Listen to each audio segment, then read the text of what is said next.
Welcome to Chinese Story Time with Miss Lan. 大家好，欢迎来到 Chinese Story Time。我们的口号是 Unlocking Mandarin, One Story at a Time。今天我们特别准备了3个非常古老、非常有趣，并且流传至今的中国故事。我们将深入故事的细节，感受古人的智慧，并且探讨这些古老的故事如何帮助我们面对现代生活中的挑战。准备好了吗？让我们开始这段穿越时空的学习之旅吧。故事1：小马过河。第一个故事叫小马过河。这个故事看似简单，但它蕴含的哲理却适用于我们学习和工作的每一个阶段。在一个阳光明媚的早上，小马在草地上吃草。它是一匹刚刚长大的小马，身体强壮，精力充沛。它和马妈妈住在一个美丽的小村庄里。一天，马妈妈对小马说：“孩子，你现在已经是一个大人了，是时候独立完成任务了。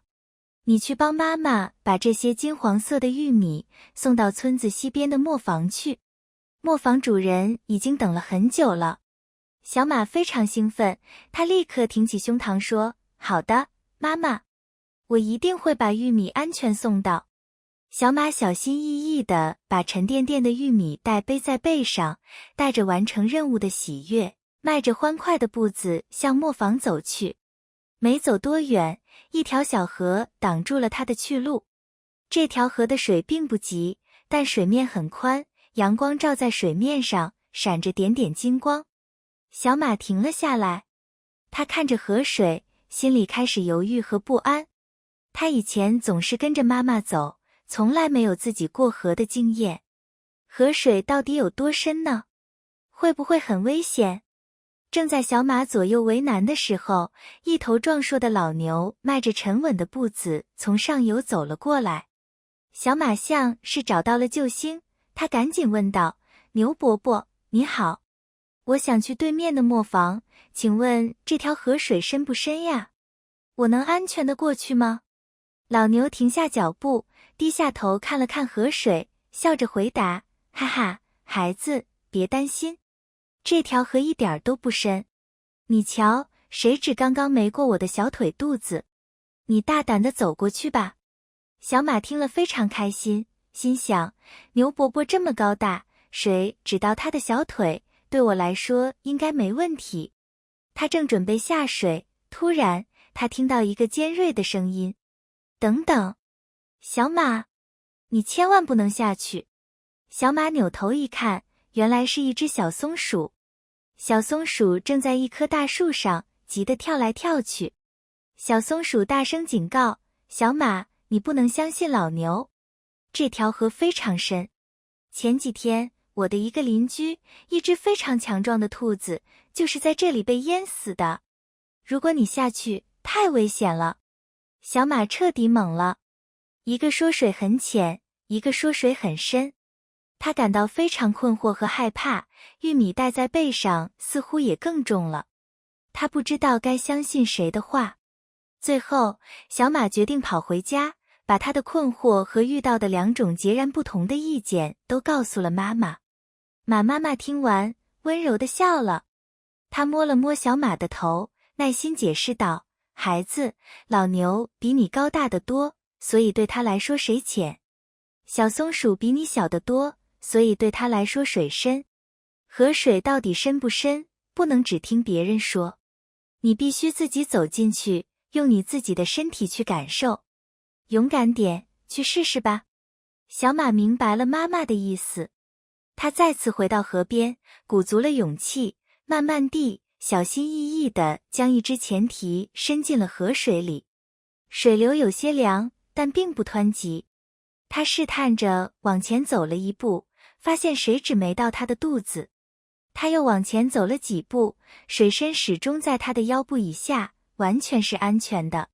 小马高兴极了，他加快了步伐，顺利地趟过了河流，成功地把玉米送到了磨坊。这个故事教会了我们一个最重要的道理：实践出真知。道理1：不要盲目听信他人的经验。老牛和小松鼠都没有错，错的是小马想用别人的尺寸来衡量自己的处境。我们每个人的能力、资源和环境都是不同的。现代应用。学习汉语，有些人说汉语很难，发音很怪，但只有你自己开始听，开始说，才能知道自己是否适合。也许你的语言天赋很强，对你来说，学习汉语比学其他语言更容易。职业选择，朋友说某个工作很轻松或很辛苦，但工作内容、工作压力和挑战性，只有当你真正去实习、去尝试后，才能知道它是否适合你的个性和能力。道理二，勇敢迈出第一步。犹豫不决只会浪费时间。与其在岸边焦虑，不如勇敢地踏入水中，亲自去验证。记住，只有你亲身体验，才能获得最真实、最可靠的答案。故事二，狐假虎威。第二个故事是著名的成语故事狐假虎威。这个故事揭示了虚假的力量和真正的权威之间的区别。在广阔的森林里，有一只非常凶猛的老虎。这只老虎是森林之王，所有的动物都对它畏惧三分。有一天，老虎在森林里巡逻，寻找食物。突然，一只肥肥胖胖的狐狸出现在它的视线里。老虎心中大喜，立刻扑了过去，一把将狐狸按在了地上。狐狸吓得魂飞魄散，但在生死关头，他的大脑飞速运转起来。他知道硬拼是绝对不可能的，只能依靠智慧。狐狸强作镇定，瞪大了眼睛，对老虎说：“住手！大老虎，你难道不知道我是谁吗？你竟然敢吃我！”老虎被狐狸的语气吓了一跳，感到很奇怪，你只是一只狐狸，为什么我不敢吃你？狐狸冷笑一声，语气更加傲慢：“我是天帝派到森林里来的，天帝命我做百兽之王，你现在吃了我，就是违抗天帝的命令，天帝一定会降下惩罚，让雷电子心中立刻产生了一丝恐惧。在中国古代文化中，天帝代表着至高无上的权力。老虎虽然凶猛，但内心深处还是害怕这种神秘力量的。不过，老虎还是有点怀疑，他问：“你说的可是真的？我怎么从未听说过？”狐狸立刻抓住机会，指着自己的鼻子说：“如果你不相信，很简单，我走在你的前面，你跟在我的后面。你看看森林里的动物们是不是都害怕我，看到我都会逃跑？”老虎觉得这个提议很有趣，而且可以验证狐狸的话。于是，老虎放开了狐狸，决定试一试。狐狸得到了自由，立刻神气活现起来。他挺着胸脯，大摇大摆地走在前面，故意摆出了一副威风凛凛的样子。老虎半信半疑地跟在狐狸身后。他们一前一后地走进了森林深处。森林里的鹿、兔子、猴子、野猪，当他们看到狐狸和老虎走在一起时，全都惊呆了。他们根本没有时间去思考到底是谁更可怕，只看到了老虎那锋利的牙齿和巨大的身影。所有的动物都以为这只狐狸一定是非常强大的神兽，竟然能让老虎做它的随从。他们吓得四散奔逃，跑得无影无踪。老虎看到这一幕，非常得意。他转过头，恭敬地对狐狸说：“大王，您真是威风。看来动物们害怕的果然是您。”狐狸成功地利用了老虎的威势，安全地逃脱了生命危险，而老虎却一直蒙在鼓里。这个故事是著名的成语狐假虎威，它是一个贬义成语，用来讽刺那些依靠别人的权势来欺压人的人。道理一，认清真正的力量来源。动物们害怕的其实是老虎，而不是狐狸。我们不能被表象所迷惑。在社交和职场中，我们需要有独立判断的能力，看清楚一个人真正的能力和权力来自哪里。现代应用。职场，某人对你颐指气使，但他只是一个小职员，他其实是在假借他上司的名义给你压力。如果你认识到他的权利是假的，你就不会感到恐惧。网络世界，许多人在网上拥有虚假的光环和影响力，他们假借名牌或金钱来装点自己。真正的强大是内心的修养和知识，而不是外在的借势。道理2，培养自己的真本领。狐狸虽然聪明，但它的安全是建立在欺骗的基础上的。一旦老虎醒悟，狐狸的命运就结束了。我们应该像马妈妈教小马那样，脚踏实地，培养自己的核心能力，这样才能长久立足。故事3，井底之蛙。第3个故事，也是最具有警示意义的故事，叫井底之蛙。很久以前，有一口废弃的古井，井底潮湿阴暗，常年积水。一只青蛙就生活在这口井里。这只青蛙每天的生活非常规律，它感到非常满足和骄傲。它认为这口井就是它的王国，是整个宇宙的中心。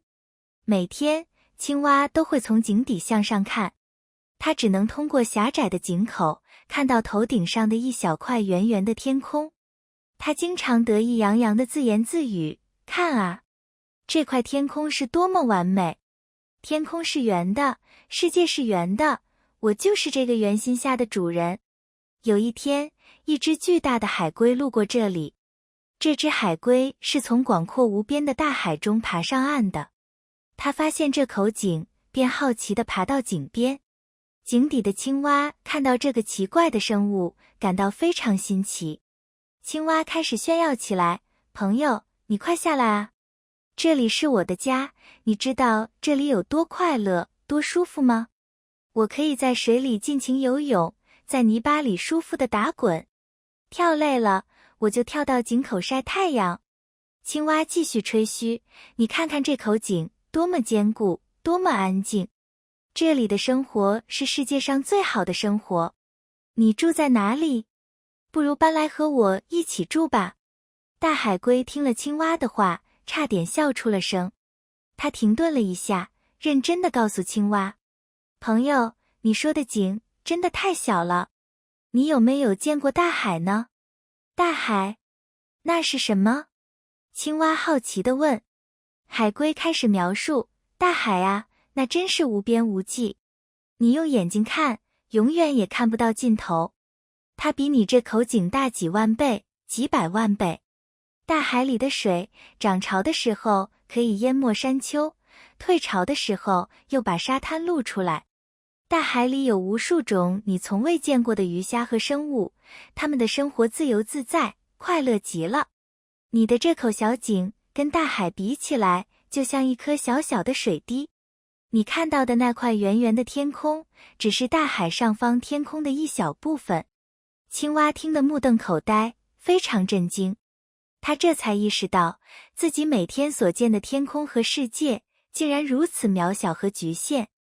他为自己曾经的骄傲感到惭愧。最终，青蛙决定跳出这口井，跟着大海龟去看一看那个广阔无边的世界。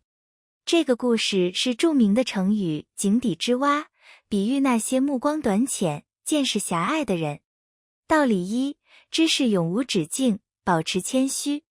一个人如果只安于现状，只满足于自己已有的知识，就会像井底之蛙一样，被时代所抛弃。世界发展得太快了，我们必须保持谦卑，承认自己的不足。现代应用。技术时代，很多人只关注自己领域的一点知识，认为自己已经很懂了。但互联网、AI、大数据每天都在以惊人的速度更新。如果你不持续学习新技能、新知识，你很快就会变成一只井底之蛙。跨文化交流，如果你只相信自己国家或文化中的观点，拒绝了解其他文化，你就会被困在自己的井底。学习汉语，了解中国文化，就是主动跳出自己的井，去拥抱更大的世界观。跳出井口需要勇气和行动。不要害怕外面的世界太大、太复杂。只有走出去，多看、多学、多体验，才能让你的眼界真正开阔。总结好了，朋友们，今天我们一起深入聆听了这3个充满智慧的中国故事：小马过河、狐假虎威和井底之蛙。他们穿越了数千年，依然在告诉我们，要勇敢地自己去尝试，要理性地认清真正的实力，更要不断地拓宽自己的眼界。希望这些古老的哲理能像一盏盏明灯，照亮我们现代生活的道路。如果你喜欢今天的节目，请记得订阅我们的频道，点赞，并且把这个节目分享给你所有正在学习汉语或者对中国文化感兴趣的朋友们。下期节目，我们将带来一个全新的成语故事，探索古代中国人对诚信的理解。谢谢大家的聆听，我们下期再见。